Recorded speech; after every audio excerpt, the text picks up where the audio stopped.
YouTube, what's up? Riz here, and welcome to the first podcast for the 2017 NFL Draft.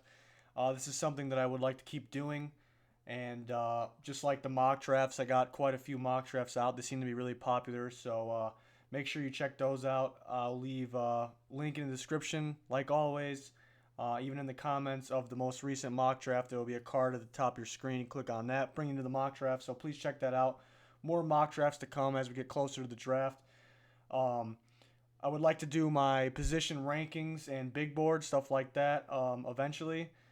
I have a pretty good idea on my rankings right now, but they're nothing set yet. Would like to see more who comes out. We still got a week to go to find out who is declared for the draft.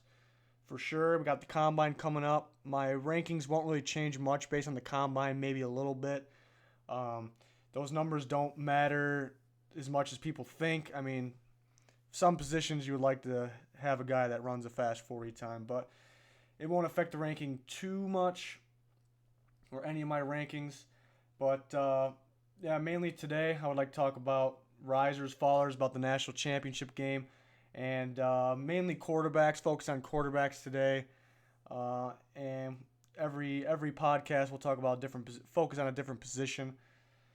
But national championship, what a game!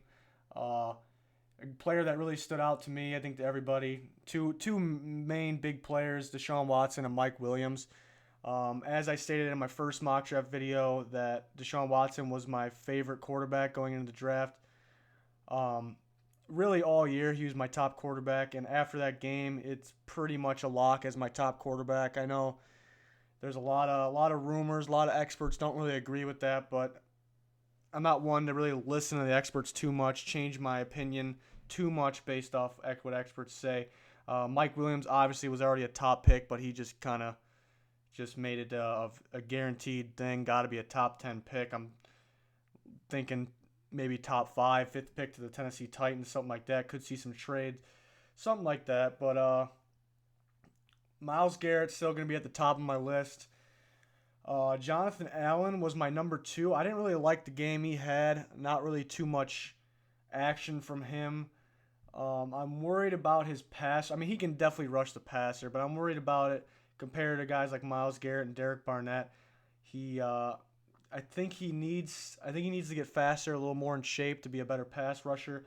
He's still a very good player, but after that game, after looking over some things, he might be moving down just a little bit on my big board. Nothing for sure yet, but I almost want to put Derek Barnett over him. That's crazy probably to some people, but Derek Barnett's such a good pass rusher, all-time leader in sacks at Tennessee. That's a very impressive accomplishment.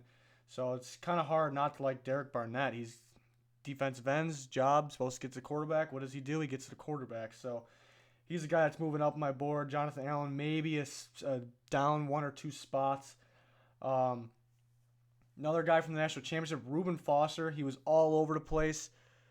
He had a good game, had a good career at Alabama. But there is one thing I'm scared about. We've seen a lot of, even though they were big hits, he made the play. He put his head down and really didn't wrap up. That scares me a little bit. He's not going to affect too much in my rankings just because he's all over the place, a good player, and he can definitely learn how to do it the correct way. But that's something that just scares me just a little bit. We're noticing all these DBs are coming out in the draft. Marlon Humphrey we don't know about yet. Uh, it's tough to go off that national championship for Marlon Humphrey, how to grade him.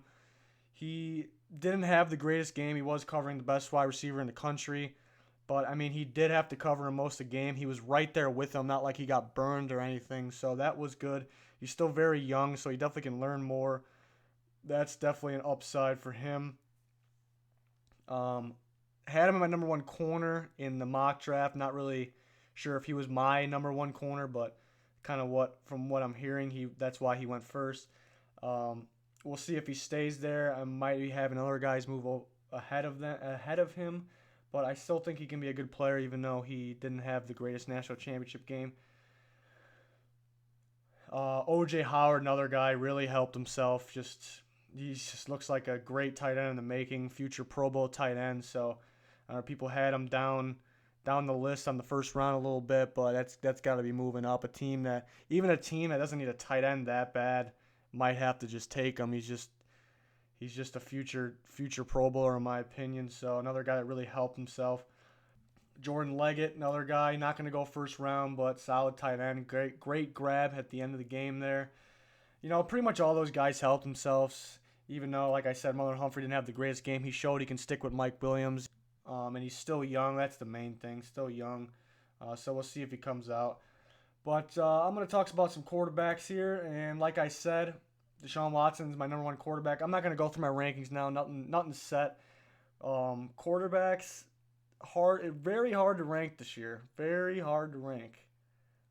There's a good amount of them that you can argue is number one, really. I think there's 6.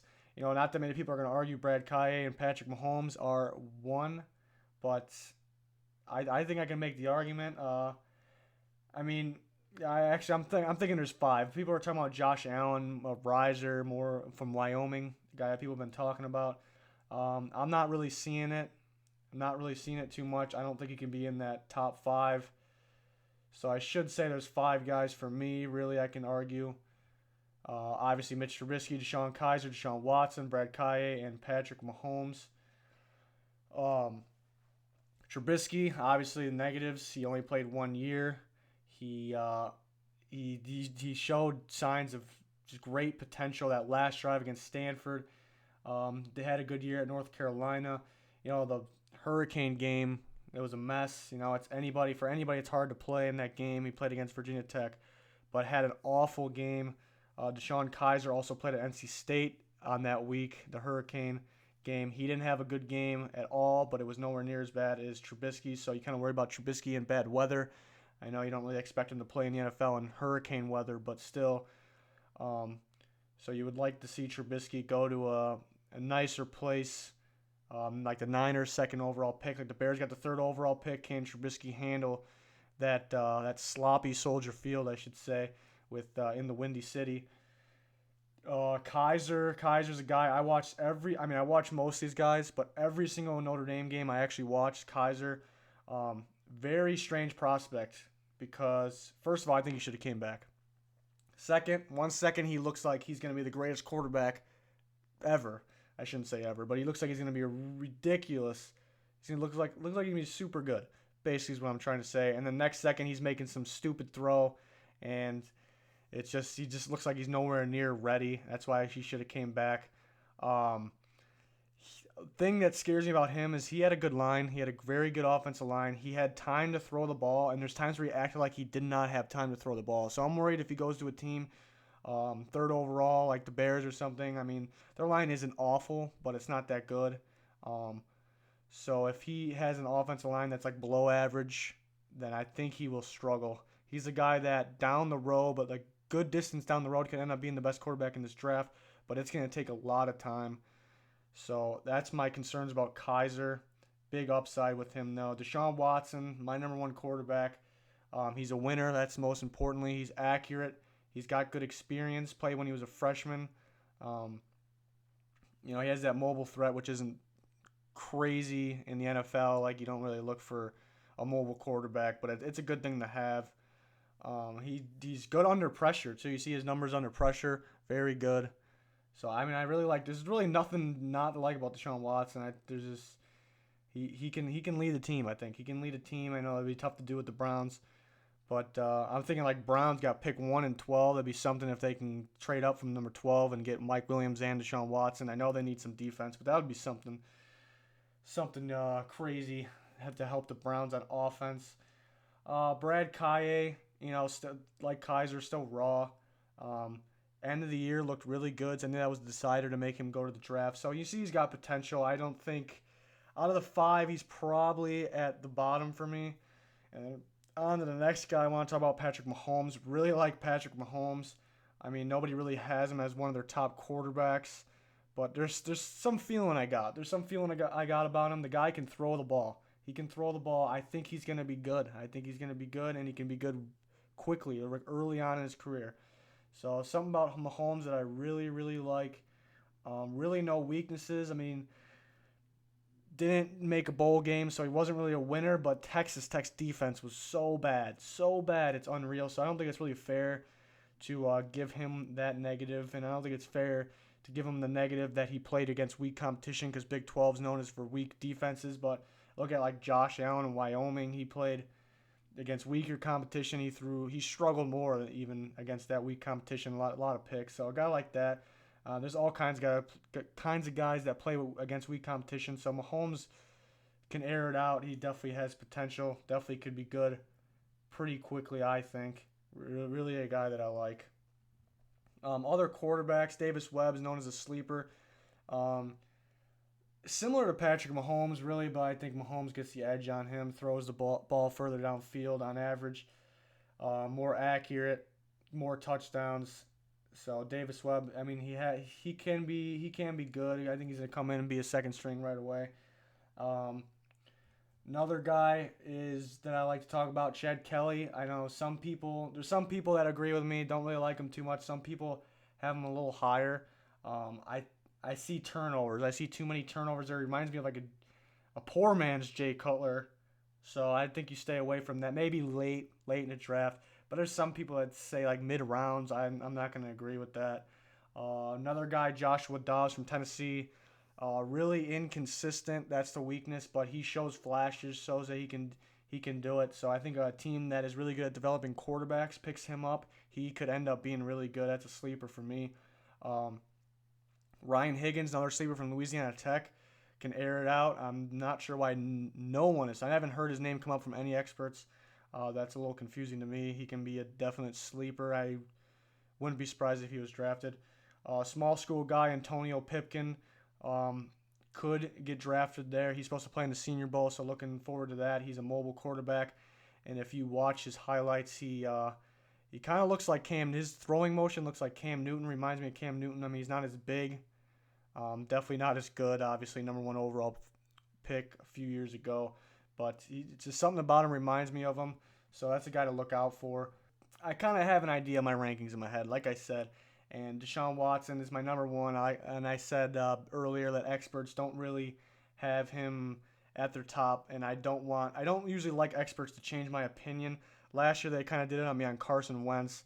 Mainly because I didn't really know much about Carson Wentz since he's not playing at FBS school, and I kind of didn't have him. I mean, I figured he would be a first or second rounder, but I didn't think anywhere near second round until we started getting closer to the draft. So they kind of persuaded me to move him up a little bit. I actually had Dak ahead of him. Dak ended up being in my top 5 still.